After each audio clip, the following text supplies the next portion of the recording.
ओम नमो भगवते वासुदेवाय। माघ मास कथा 9वां अध्याय।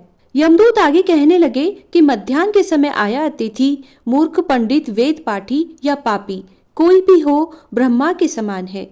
जो रात्रि के थके हुए ब्राह्मण को अन्न जल देता है, मध्याह्न के समय जिसके घर आता हुआ अतिथि निराश नहीं जाता, वह स्वर्ग का वासी होता है। अतिथि बराबर कोई धन संपत्ति तथा हित नहीं है। बहुत से राजा और मुनि अतिथि सत्कार से ब्रह्मलोक को प्राप्त हुए हैं। जो मनुष्य एक बार भी आलस्य से भी अतिथि को भोजन करा दे, वह यमद्वार नहीं देखता। केसरी ध्वज से वैवस्वत देव ने कहा था कि जो कोई इस कर्म भूमि मृत्युलोक से स्वर्गलोक जाने की इच्छा रखता हो, वह अन्न का दान करे।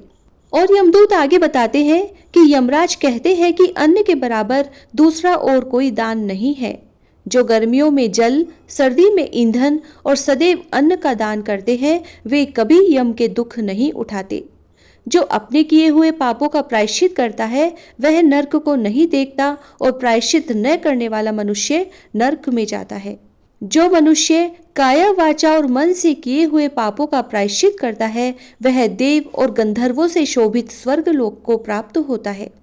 जो नित्य ही व्रत, तप, तीर्थ करते हैं और जितेंद्रिय हैं, वह भयंकर यम को नहीं देखते हैं। नित्य धर्म करने वाला दूसरे का अन्न, भोजन और दान त्याग दे। नित्य स्नान करने से बड़े बड़े पापों का नाश होकर यम को नहीं देखता। बिना स्नान की पवित्रता कैसे हो सकती है? जो मनुष्य पर्व के समय चलते जल में स्नान करते हैं, वह बुरी योनि नहीं पाते और न ही नरक में जाते हैं। माघ मास में प्रातः स्नान करने वाले मनुष्यों को नियम पूर्वक तिल पात्र और तिल कमल का दान करना चाहिए। यमदूत कहते हैं कि हे विकुंडल, पृथ्वी, सोना, गो आदि परम दान करने वाला स्वर्ग से नहीं लौटता।